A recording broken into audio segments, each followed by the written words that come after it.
Hello, everyone. Welcome back to this episode of Just Another Year Chicago. My name is Nick Brody, joined alongside Tony Sapita. Breaking news, Matt Nagy's days are numbered with the Chicago Bears, according to Mark Conkle of thepatch.com. More reports are becoming more legitimate, but the Bears head coaches are keeping their mouths shut, according to Adam Hodge. So a lot of things are happening right now. Tony, I don't even know what to say to it. I know. Let's go through our sponsor, Stupid Car Tray, real fast, and then we'll jump into it. Yeah, so Matt Nagy getting let go potentially is the gift that keeps on giving, in my opinion. And speaking of gifts that keep on giving, Stupid Car Tray, it's our sponsor today. It's a great gift. Go get it. Check out the link below. And so I guess my comments on Matt Nagy, just Matt Nagy allegedly being out. We'll see if that holds true. So Adam Hodge. It's time. And Adam Hodge, as always, great Bears reporter, was trying to get the Bears coaches to kind of like, all right, say it. Say it's legit. Say you know that he's gone. That didn't happen. Tabor, Bears special teams coordinator, who ended up coaching the 49ers game while Nagy was out with COVID, said Adam Hodge asked, do you know what's going on? Have you heard the news? What's going on here? Tabor said this. Not to me, there's nothing going on. Coach Nagy is our head coach. I want to work with this guy now, okay? I love him to death, and he's the head coach of the Chicago Bears, and he's going to lead us to a win on Thursday. I believe that deep down in my heart. So for me, there's no story at all about him getting fired.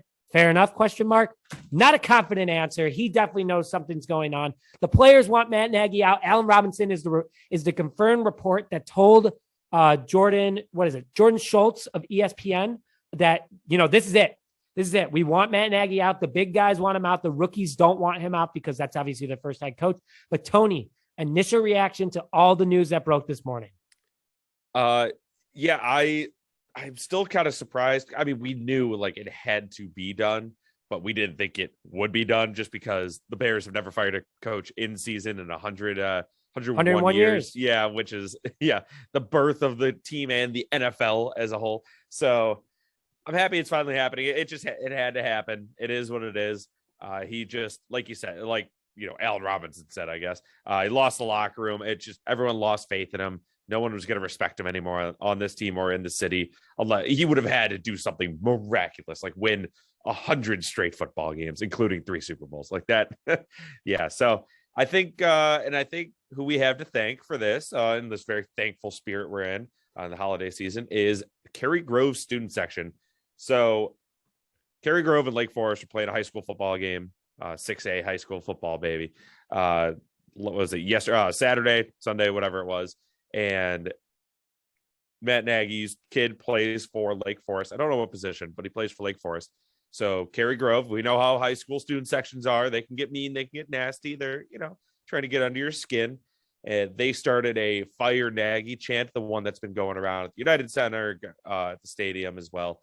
That was awesome. And that was at the United Center. It's happening. Yeah. So it's happening is basically the main point. It had to happen. People had lost lost the last straw, whatever the saying is. So it happened at the Cary Grove game, and people are kind of freaking out on Twitter because they're saying, oh my gosh, you're disrespecting his kid. And they're basically acting like it's a bunch of, 40-year-old dads out there screaming at a 15-year-old, which it may have also been. We got to find out. But from what it sounds like, and Cary Grove High School released a statement apologizing for their student section.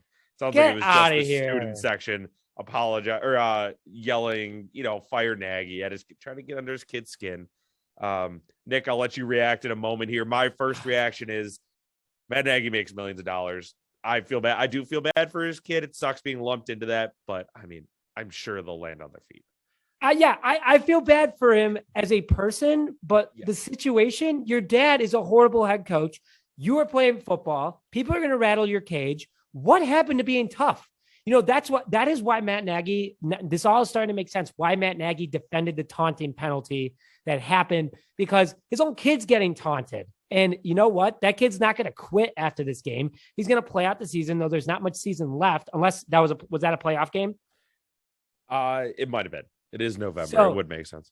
So if it wasn't a playoff game for some reason, but if it was a playoff, if it was in Lake Forest advance, great. But that kid is going to get rattled the rest of the time, or be like, your dad's fired, like whatever. Like Matt Nagy That's what you signed up for. Sorry to hear it, but stop being soft. That's all I got to say. And I think everyone can agree with me. Stop being soft.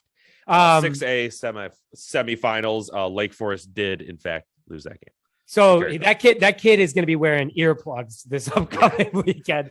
Or next week because Thanksgiving, unless they play this weekend, who knows? But no, they lost. Matt Nagy's kid lost. The Lake Forest team lost. So I think they lost on purpose. Definitely. Shout out Nick Barr, Cary Grove alum.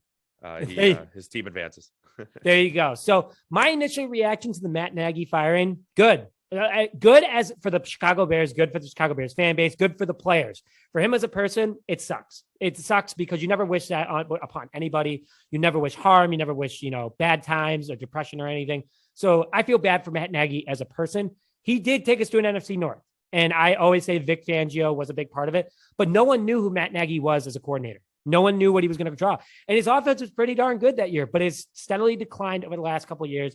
He has lost the locker room. He's experimented too much. He ruined Mitch Trubisky. There's just too much out there. And Ryan Pace has done everything he can to give Nagy the roster he wants.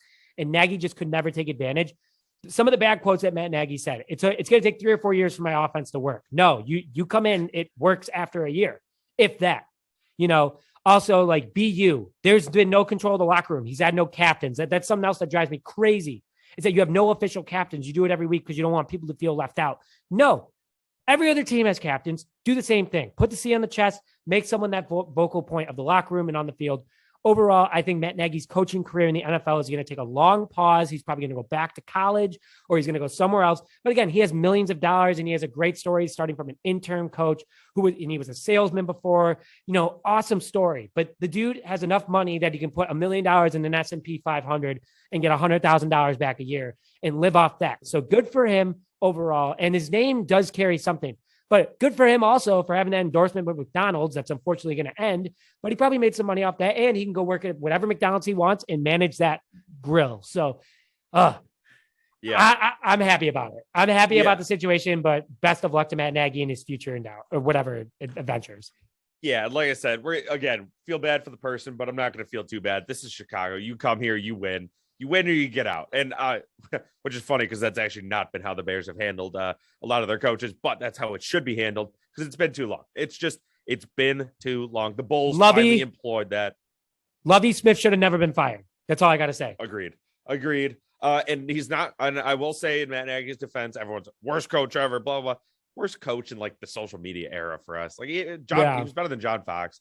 He's better than Mark Trestman. Mark Trestman was coaching now. Oh my gosh, you wouldn't be able to go on Twitter. So it just, it sucks. It was almost worse than Trestman because at least with Trestman, you knew like this isn't working. At least Nagy was, if they could just do this, if they could just do that. Oh, they're right there. He's a salesman. He's a salesman at the end of the day. It sold me for a long time, but eventually your product speaks for itself. So that's all I got on it. Yeah. Yeah. So with that, before we leave, so thank you, Tony, for jumping on quickly as always. Just quickly before we leave, make sure you follow us on Instagram, official Jay Shy. Our handle will be in the description. Make sure to follow us. We always have up-to-date news for you. So, and also have notifications on. So with that, thank you very much for joining this episode of Just Another Year Chicago. My name is Nick Brody, joined alongside Tony Sapita, and we will talk to you guys tomorrow about the Bears versus Lions preview.